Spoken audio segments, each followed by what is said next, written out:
नमस्कार, आशा लाईफस्टाईलमध्ये तुमचं अगदी मनापासून सगळ्यांचं स्वागत आहे। तर आज आपण बनवणार आहोत 5 मिनिटाच्या आतमध्ये मस्त स्वादिष्ट चमचमीत अशी शेवयाची खीर। तर ही खीर बनवायला आपल्याला अवघे 5 मिनिटं लागतात आणि खूप छान अशी खीर तयार होते। चला तर व्हिडिओला सुरुवात करूया। व्हिडिओ पूर्ण बघा।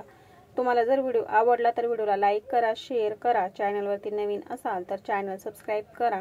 शेजारी बेल आयकॉनचं बटन आहे ते सुद्धा क्लिक करा, म्हणजे मी अपलोड केलेले व्हिडिओ तुम्हाला लगेच बघायला भेटतील। तर एकदम सोप्या पद्धतीने 5 मिनिटाच्या आतमध्ये शेवयाची खीर कशी बनवायची ते बघूया। आपण अगदी झटपट अर्धा लिटर दुधाची इथे शेवयाची खीर बनवलेली आहे। चला तर काय काय साहित्य घेतलं ते बघू। एक भांड घेतलंय, त्याच्यामध्ये आपण अगोदर दूध काढून घेऊया। तर इथे मी अर्धा लिटर गोकुळचं दूध घेतलेलं आहे। आता हे एक भांड्यामध्ये काढून घ्यायचं आणि दूध आपल्याला अगोदर चांगलं 4-5 मिनिटं तापवून घ्यायचंय। दूध अगोदर छान असं वेगळं आपण तापवून घेऊया। तर आता हे दूध आपण पातेल्यामध्ये काढून घेतलं की शेगडीवरती तापवण्यासाठी ठेवूया आणि छान अशी साई येऊपर्यंत आपण तापवून घेऊया। खूप जास्त घट्ट करायची गरज नाही। तर आता गॅसवरती मी दुसऱ्या शेगडीवरती इथे कढई ठेवून घेतली। 1 चमचा याच्यामध्ये तूप घालून घेऊया। 1 चमचा तूप घालून घेतलं। तूप गरम झालंय, गॅस कमी करायचा आहे आणि कमी गॅसवरती आपण आता इथे मी काजू आणि बदामचे अशा पद्धतीने काप करून घेतलेले आहेत। तुम्ही अगदी बारीक असे तुकडे सुद्धा करू शकता। आता कमी गॅस ठेवायचा आणि तुपावरती हे छान असं आपल्याला मिनिटभर हलकासा कलर बदलूपर्यंत परतवून घ्यायचे। खूप जास्त लालसर करायची नाही। अशा पद्धतीने आपण काजू आणि बदाम तुपावरती भाजून घेतले की खूप छान असा स्वाद लागतो खिरीमध्ये आणि खायला सुद्धा हे खूप छान लागतात। तर बघा, आता 1 मिनिटभर मी छान असं कमी गॅसवरती हे तुपामध्ये भाजून घेतल्यानंतर आता हे आपण काढून घेऊ।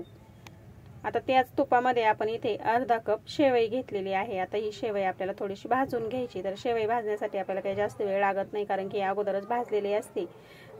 गॅस कमीच ठेवायचा आहे, कारण की ही पटकन लगेच लालसर होऊ शकते आणि करपू शकते।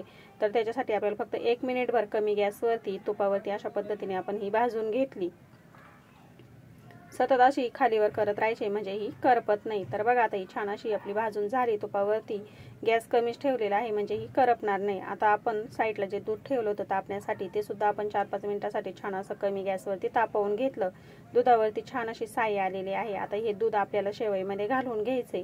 तर दूध जर न तापवता आपण डायरेक्ट शेवईमध्ये जर घातलं तर शेवईमध्ये घातल्यानंतर दूध लगेच आपलं हे फाटू शकतं। त्याच्यासाठी आपण साईडला दूध अगोदर तापवून घेतलं आणि मग शेवईमध्ये घालून घेतलेलं आहे। बघा, आता हे एकत्र करून घेऊया आणि कढईला जे आपल्या कढईला शेवया चिटकलेल्या आहे त्या चमच्याने अशा दुधामध्ये आपल्याला ओढून घ्यायच्या, एकत्र करून घ्यायच्या आहे। तर बघा, आता अशा पद्धतीने आपण एकत्र व्यवस्थित असं करून घेऊया आणि गॅस थोडासा आपण आता इथे वाढूया आणि एक उकळी काढून घेऊ। काहीतरी गोड खायची इच्छा जर झाली तर 5 मिनिटाच्या आतमध्ये आपण ही स्वादिष्ट अशी शेवयाची खीर बनवू शकतो आणि बनवायला खूप सोपी आहे, झटपट देखील तयार होते। तर बघा, आता इथे आपण उकळी काढून घेऊया। उकळी काढून घेतली की छान अशा मऊसूत शेवया आपल्याला लगेच याच्यामध्ये दिसतात आणि छान अशा इथे शिजलेले देखील आहेत। 1-2-3 मिनिटं झाले, जास्त वेळ काही लागलेला नाही। आता याच्यामध्ये आपण साखर घालून घेतली। तर मी 4 चमचे साखर घालून घेतली आणि कपाच्या अंदाजाने इथे पाव कप साखर आहे। खूप साखर घालायची गरज पडत नाही, खूप गोड ही खीर चांगली लागत नाही। प्रमाणामध्येच आपल्याला याच्यामध्ये साखर घालून घ्यायची। तर 4 चमचे साखर इथे अर्धा लिटर दुधासाठी अगदी योग्य प्रमाणामध्ये आहे। साखर घालून घेतल्यानंतर आपण असं व्यवस्थित असं तळापासून ढवळून घेऊया, म्हणजे साखर विरघळेल। आता बघा, साखर विरघळलेली आहे। छान असं आपण एकत्र करून घेतलेलं आहे। खूप जास्त सर आपल्याला ही खीर शिजवत बसायची गरज पडत नाही। आता आपण याच्यामध्ये जे काजू आणि बदाम भाजून घेतले होते तुपावरती ते अर्धे घालून घेऊया आणि अर्धे आपण वरतून टाकण्यासाठी ठेवूया।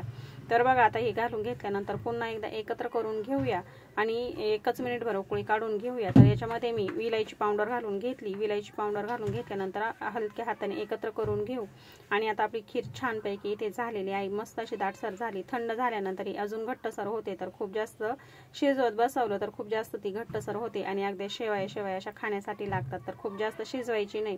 तर बघा, आता खीर आपली इथे झालेली आहे। मस्त अशी दाटसर खीर झाली। अशा पद्धतीने आपण खीर बनवून घेतली। आता आपली खीर झाली, आपण गॅस बंद करूया आणि एक भांड्यामध्ये ही खीर काढून घेऊया। आता गॅस बंद केला, एक भांड्यामध्ये आपण ही खीर काढून घेऊ। तर बघा, एकदम मस्त झटपट आपली इथे 5 मिनिटाच्या आतमध्ये शेवयाची खीर तयार झालेली आहे। मस्त अशी घट्टसर ही खीर झालेली आहे। तर मिक्स करून घेऊया आणि याच्यामध्ये जे आपण काजू आणि बदाम ठेवले होते शिल्लक ते वरतून घालून घेऊया। तर छान अशी खीर झाली। 5 मिनिटांमध्येच ही खीर तयार झाली। तर अशा पद्धतीने तुम्ही सुद्धा खीर नक्की बनवून बघा। अगदी मऊसूत अशा शेवया आपल्या इथे शिजलेल्या आहेत आणि छान अशी घट्टसरी खीर तयार झाली। आता याच्यावरती आपण काजू आणि बदामचे जे काप ठेवले होते तुपावरती भाजून ते अशा पद्धतीने वरतून घालून घेऊया। दिसायला सुद्धा छान दिसतात। तर बघा अशा पद्धतीने मी वरतून हे घालून घेतलेलं आहे। तर मस्त चमचमीत आपली इथे शेवयाची खीर 5 मिनिटाच्या आतमध्ये आपण तयार केली। तुम्ही सुद्धा या पद्धतीने नक्की बनवा। तर आजचा हा व्हिडिओ कसा वाटला मला कमेंटमध्ये नक्की सांगा। व्हिडिओ जर आवडला असेल तर व्हिडिओला लाईक करा, शेअर करा आणि ओल्या नारळाची खीर कशी बनवायची त्याचा सुद्धा व्हिडिओ आपण अपलोड केलेला आहे, तो सुद्धा नक्की बघा।